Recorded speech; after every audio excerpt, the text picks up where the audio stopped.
हमारे साथ group editor Brijesh Rajput ji भी फोन लाइन पर जुड़ चुके हैं। ब्रिजेश जी, देखिए आज का दिन बहुत दुखद, विनोद कुमार शुक्ल हमारे बीच नहीं रहे और कई पंक्तियां उनकी आज याद आती है।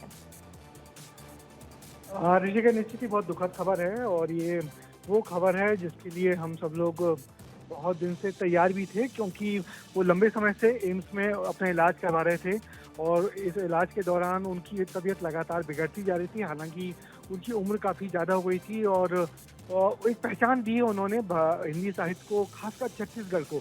उनकी जो किताबें हैं, उनकी जो उपन्यास हैं, उनकी जो कविताएं हैं, कविता संग्रह हैं, और जिस तरीके से उनका भी हाल में ज्ञानपीठ का, हिंदी साहित्य का सर्वोच्च सम्मान ज्ञानपीठ मिला था। और अभी जब प्रधानमंत्री मोदी छत्तीसगढ़ के रायपुर के दौरे पे आए थे, तो जैसे ही उनको पता लगा कि विनोद कुमार शुक्ल जी अस्पताल में भर्ती हैं, उन्होंने उनसे फोन पे बात की थी, परिवार के लोगों से बात की थी, तो निश्चित ही पूरा साहित्य जगत के लिए, पूरे छत्तीसगढ़ के लिए बहुत दुखद खबर है, क्योंकि उन्होंने एक पहचान दी है पूरे छत्तीसगढ़ को कि एक व्यक्ति छोटे से कस्बे में रह के कैसे पूछे कितनी रचना धर्मिता में आगे जा सकता है। उनका पहला, आप उम्मीद कर सकती हैं कि 1971 में उनका पहला कविता संग्रह आ गया था, लगभग जय हिंद। अभी मैं कुछ दिनों पहले उनकी किताब नौकरी की किताब है, जिससे कई बार फिल्म बन चुकी है, दीवार में खिड़की रहती है, उसके लिए उनको ज्ञानपीठ पुरस्कार मिला है। खिलेगा तो देखेंगे, उनके ढेरों कविता संग्रह हैं जिसमें उनको पहचान दिलवाई है। और उन्होंने इतनी आसान भाषा में, अभी जब थे दोनों रायपुर था कुछ महीनों पहले, तो उससे सिर्फ उनसे मिलने गया था, तो मैंने पूछा था कि आप कैसे हैं, किस चीज़ का अफसोस है, तो उन्होंने सिर्फ ये एक बात कह के इतनी बड़ी गहरी बात करी थी, मुझे इस चीज़ का अफसोस है, बहुत कुछ है मैं लिख नहीं पाया हूँ, बहुत कुछ है जो लिख नहीं पाया हूँ। उनके बेटे ने मुझे बताया कि पिताजी अभी भी इस उम्र में भी सुबह उठ के बैठ जाते हैं और यहाँ बच्चे खेलते रहते हैं और वहाँ पे अपना लिखना शुरू कर देते हैं। और अभी जब अस्पताल में जब वो भर्ती थी, तो उनके आसपास भी नोट पैड और पेपर पेन रखे रहते थे। इस उम्र में भी उनका लेखन बताता है कि वो साहित्य से कितने गहरे जुड़े हुए थे और सिर्फ लिखना ही चाहते थे। और लिखने में उन्होंने जो ऊंचाई हासिल की है, वो मुझे नहीं लगता कि देश के किसी और साहित्यकार को हासिल होगी। इतने सहज, सरल और इतनी ईमानदारी से लेखन करने वाला देश में कोई दूसरा साहित्यकार इस वक्त नहीं है। अपनी आसान भाषा, अपने आसान कथ्य, अपनी आसान कथानक के लिए उनको जाना जाता है। आप उनकी जो नौकर की कमीज किताब पढ़ेंगी तो ऐसी बहती जाएंगी कि बहुत आसान सी शब्दावली में, बहुत आसान से कथानक पे इतनी एक सहज सरल किताब लिख देते हैं कि कहना मुश्किल होगा कि इतनी बड़ी किताब उन्होंने। दीवार में खिड़की रहती तो मणिकौल ने फिल्म बनाई थी, नौकर की कमीज में मणिकौल ने फिल्म बनाई थी। दीवार में खिड़की रहती थी, उसको उसमें बहुत सारे उनको उपन्यास बने। साहित्य अकादमी का पुरस्कार मिला है उनको, नोकोलो पुरस्कार मिला है। ये नोकोलो पुरस्कार वो है जो साहित्य में, जो विदेश की संस्थाएं जो भारत के साहित्यकार को देती हैं, और वो छत्तीसगढ़ की पहचान थे। राजनांदगांव में वो पैदा हुए थे। वो मध्य प्रदेश में जब ग्वालियर में थे, तो ग्वालियर में उन्होंने यहाँ एजुकेशन पाया था, ग्वालियर के एग्रीकल्चर कॉलेज में एजुकेशन पाया था, और फिर जाके वापस छत्तीसगढ़ में उन्होंने नौकरी की थी।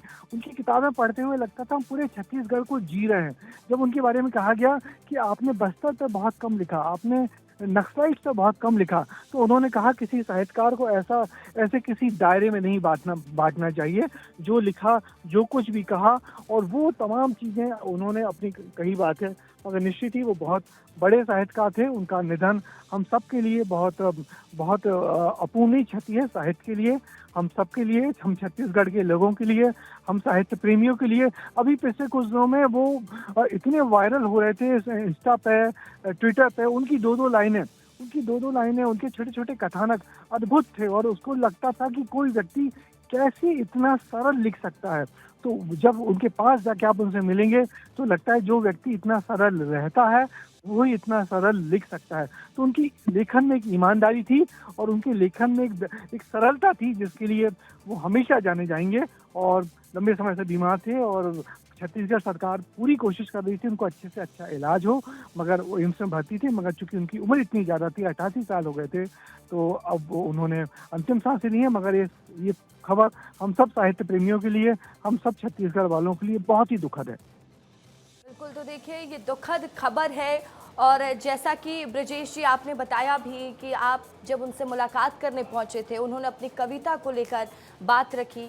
वो लगातार लिखते थे और उनकी एक मशहूर पंक्तियां भी हैं कि वो जिंदा रहना चाहते थे। उसका भी बखान अगर आप करेंगे, दर्शकों को उनकी कुछ रचनाओं के बारे में बताएंगे। सबसे गहरी बात यह है कि वो लेखन को लेके बड़े समर्पित थे। मैंने जब उनके घर गया छत्तीसगढ़ में, तो उनसे उनसे कहा कि ये इतना सारा लेखन, उनका लेखन बहुत बड़ा है, ढेर सारे कविता संग्रह है, नाटक है उनका, उनके उपन्यास हैं। तो मैंने उनके परिवार से पूछा कि कैसे लिखते हैं, तो उन्होंने कहा नहीं पिताजी, ऐसे ही सुबह शाम, लेखन की उनकी कोई शैली नहीं है। मैंने कहा इनकी मुझे स्टडी दिखाइए, क्योंकि हम साहित्य पढ़ने वाले लोग, हम समझते हैं कि हर लेखक एक अच्छी टेबल पर बैठ के लिखता होगा। तो उनके बेटे ने कहा कि नहीं, ये बाबा की कोई टेबल कुर्सी नहीं है, वो कहीं भी बैठ के, कहीं भी सिर्फ एक कुछ पेन और पेपर लेके कहीं भी लिखना शुरू कर देते हैं। उनकी यहाँ वहाँ बिखरी रहती हैं, हम सब उसका कंपाइलेशन करते रहते हैं। बेहद सरल, बेहद सहज इंसान थे। अभी जैसे आपने उनकी एक कविता पढ़ी होगी कि वो हताश व्यक्ति वहाँ बैठा था, मैंने हाथ बढ़ाया और वो चल पड़ा। वो व्यक्ति मुझे नहीं जानता था, मगर उम्मीद को जानता था। उनके जो कहानी संग्रह हैं वो बहुत बेजोड़ हैं। उनको राष्ट्रीय मैत्री को सम्मान मिला था, हिंदी गौरव सम्मान मिला था, रजा पुरस्कार मिला था उनको, और ये शिखर सम्मान भी मिल चुका है। उनकी कविता संग्रह तो बहुत अद्भुत हैं।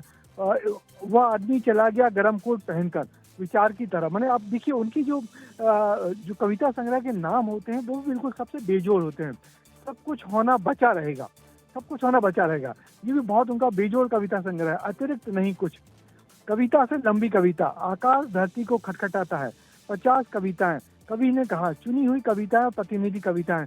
मगर सबसे जो उनको जाना जाता है, जब उनको पहली बड़ी पहचान मिली, वो उनको पहचान मिली थी 1979 में, जब उन्होंने नौकर की कमीज से हिंदी का जो उपन्यास लिखा, उससे उनको पहचान मिली कि कोई व्यक्ति इतना आसान तरीके से लिख भी सकता है।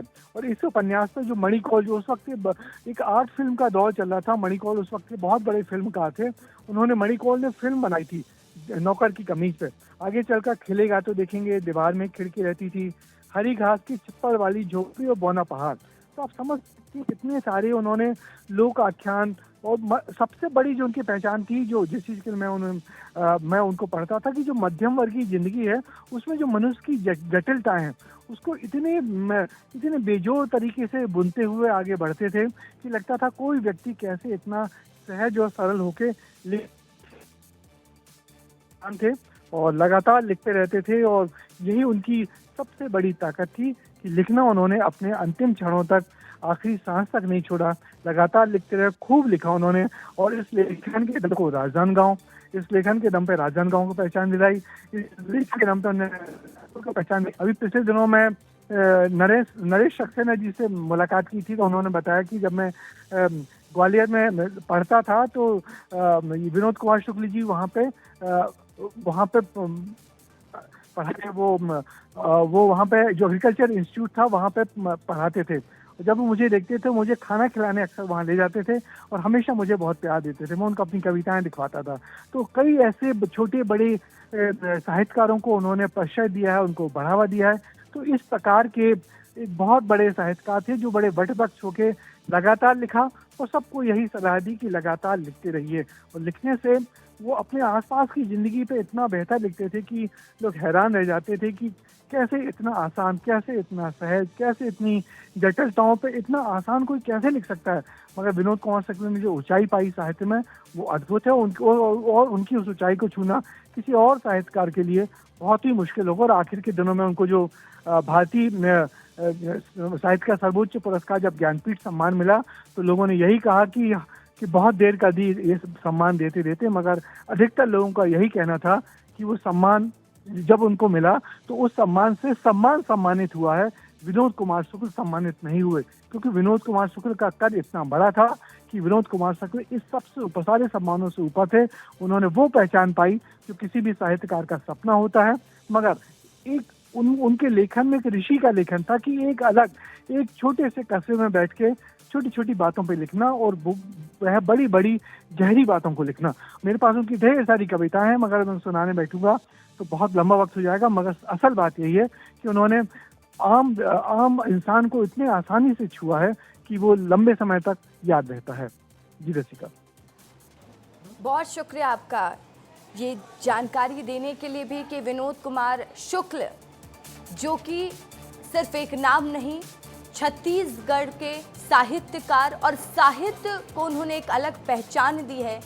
छत्तीसगढ़ के पहले ज्ञानपीठ पुरस्कार पाने वाले साहित्यकार विनोद कुमार शुक्ल अब हमारे बीच में नहीं रहे हैं।